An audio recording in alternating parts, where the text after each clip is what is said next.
Minasan, chapter 227 Sakamoto Days telah rilis dengan judul Tekad, di mana Lu Xiaotang dan Nenek Mia kini memutuskan untuk turun dari mobil yang mengangkut Sakamoto dan melawan polisi yang juga pembunuh bayaran. Sebelum saya lanjut, siapa tahu ada yang senang dengan konten sejarah. Bantu subscribe channel sejarahku ya Minasan, linknya ada di deskripsi. Diawali dari Lu Xiaotang yang menendang keluar si polisi pembunuh bayaran. Tertulis pada panel awal, Lu menghadapi polisi misterius dengan tekad yang tidak tergoyahkan demi melindungi Sakamoto.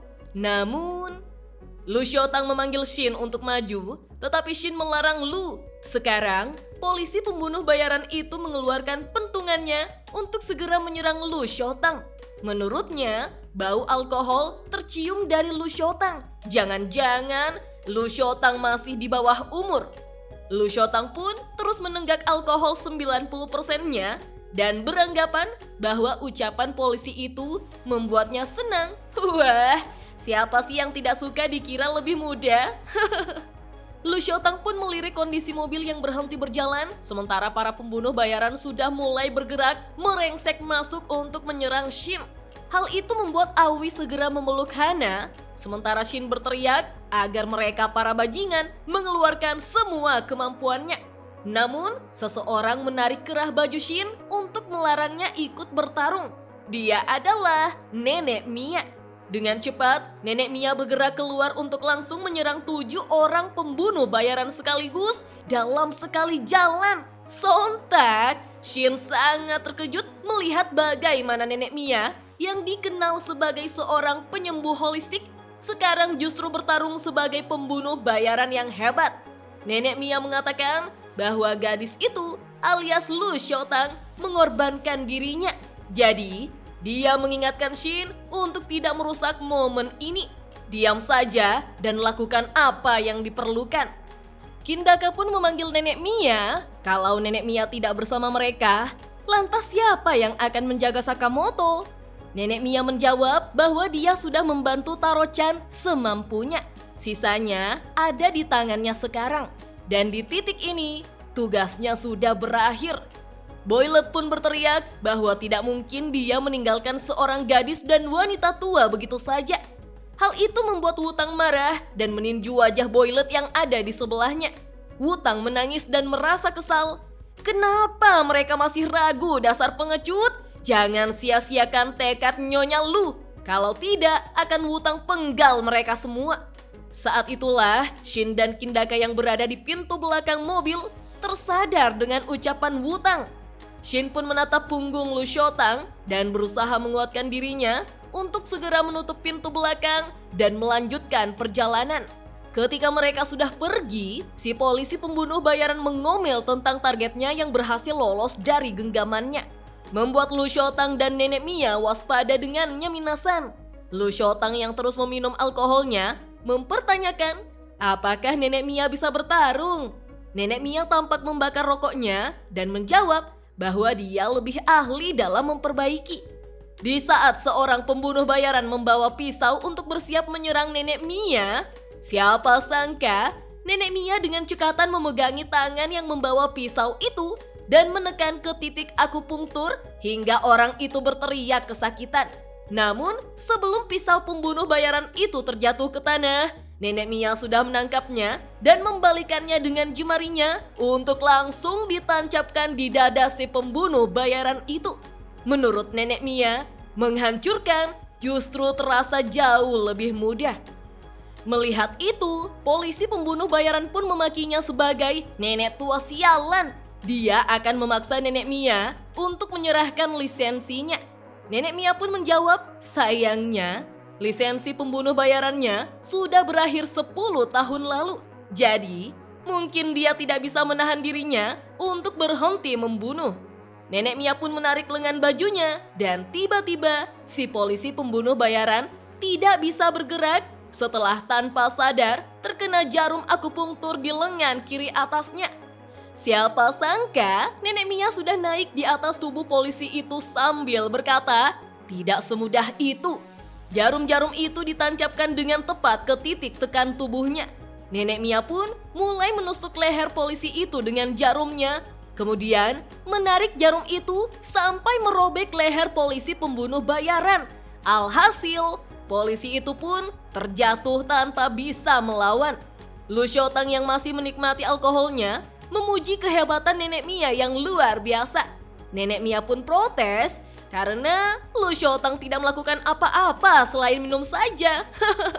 Namun, Nenek Mia tampak terkejut karena polisi pembunuh bayaran itu terbangun minasan. Dia kini terus tertawa sambil memegangi lehernya yang berdarah. Nenek Mia pun berpikir bahwa musuhnya itu telah merilekskan lehernya untuk mengurangi dampak serangan. Ternyata, polisi Jepang tidak seburuk yang dia pikirkan. Itu membuat Nenek Mia lebih tenang. Polisi pembunuh bayaran itu pun mengatakan bahwa menjadi polisi memanglah sulit. Di tangannya ada wewenang untuk membunuh orang. Namun sebagai polisi, dia harus menahan dirinya sendiri. Dan sekalipun saat itu dia terpaksa membunuh, maka alasan demi keadilan harus selalu ada. Sungguh merepotkan. Padahal membunuh sejatinya digerakkan oleh naluri. Namun sekarang dia bisa membunuh dengan bebas tanpa aturan-aturan menjengkelkan yang membatasinya. Dan itu membuatnya senang, seakan ini adalah hari ulang tahunnya. Kita pun diperlihatkan bagaimana pentungan polisi kini berubah menjadi senjata yang lebih menyeramkan. Nenek Mia mengenalinya sebagai Sasumata, yaitu senjata yang digunakan oleh kalangan samurai dan pelayan mereka pada masa feodal Jepang. Dengan cepat, polisi itu pun menyerang Nenek Mia sampai beton jalan rusak. Untung saja, Nenek Mia bergerak ke samping untuk menghindari dan menahan bobot tubuhnya hanya dengan satu tangan saja. Menurut Nenek Mia, bisa berbahagia di hari ulang tahunnya itu sungguh indah sekali menjadi muda. Nenek Mia dengan gesit mulai bergerak menyerang polisi yang senjatanya masih nyangkut di beton dengan jarum akupunkturnya. Kemudian ditusukkannya langsung ke pipi kanan polisi itu. Tetapi polisi itu menggigit jarum Nenek Mia dengan keras untuk mematahkannya, membuat Nenek Mia memuji gerakan polisi itu yang sungguh mengagumkan. Polisi itu pun menarik kembali senjatanya dan menyerang Nenek Mia dari atas. Untung saja Lu Xiaotang berhasil menarik tubuh Nenek Mia untuk melindunginya. Sayangnya, Lu Xiaotang merasa tidak enak badan, membuat Nenek Mia mengkhawatirkannya minasan. Ternyata Lu Xiaotang minum terlalu banyak dengan perut kosong. Nenek Mia pun protes, dasar anak perempuan. Tiba-tiba Lu Xiaotang ditangkap oleh senjata milik polisi itu sehingga Nenek Mia terhempas di jalanan. Leher Lu Xiaotang tidak bisa bergerak karena senjata itu mengurungnya. Nenek Mia pun panik, menyuruh Lu Xiaotang untuk memuntahkan semua yang dia minum. Nenek Mia pun melemparkan korek api yang telah menyala bersamaan dengan Lu Xiaotang yang akhirnya muntah. Hasilnya, kita pun diperlihatkan api yang semakin besar kini meledak tepat di hadapan polisi itu, sehingga senjatanya kini terlempar juga. Wah, gokil juga ya minasan. Namanya juga alkohol 90%. Lu Xiaotang pun merasa lega. Di saat polisi pembunuh bayaran berusaha memadamkan api yang membakar tubuhnya, Lu Xiaotang kini berbicara dengan Nenek Mia. Menurutnya, sungguh sia-sia memuntahkan alkohol begini. Ini seperti melukai harga dirinya. Nenek Mia pun menyuruh Lu Xiaotang untuk minum sedikit sup kerang. Karena merasa kesal dipermainkan, polisi pembunuh bayaran itu pun mengatakan dengan tegas bahwa mereka berdua harus dijatuhi hukuman mati karena menghalangi polisi menjalankan tugasnya. Tertulis pada panel akhir, duet Lu Xiaotang dan Nenek Mia pun dimulai. Dan chapter 227 Sakamoto Days pun berakhir sampai di sini minasan. Wah, satu persatu dari orang yang mengantar Sakamoto harus turun untuk menghadapi musuh. Mereka adalah petarung yang tidak bisa diremehkan. Saya jadi kepikiran, bagaimana jadinya jika mereka semua bertarung sementara yang tersisa hanya tinggal Hana, Aoi, dan Sakamoto yang terbaring tanpa penjagaan. Mungkinkah Sakamoto akan bangun jika mendengar teriakan ketakutan dari istri dan anaknya? Ataukah istri dan anak Sakamoto juga memiliki cara bertarung sendiri jika mereka terdesak? Wah, patut dinantikan ya minasan. Oh iya, di sini Lu Shotang tampak masih sadar-sadar saja ya. Padahal alkohol 90% loh ini. Lu Shotang belum menunjukkan keterampilan bertarungnya sebagai pemabuk. Apakah ini artinya Lu Shotang tidak lagi mabuk dengan alkohol 90% dan harus meningkatkan dosisnya? Kalau menurut minasan, bagaimana? Oke deh, sampai di sini dulu ya. Kita lanjut ngobrol yuk di kolom komentar.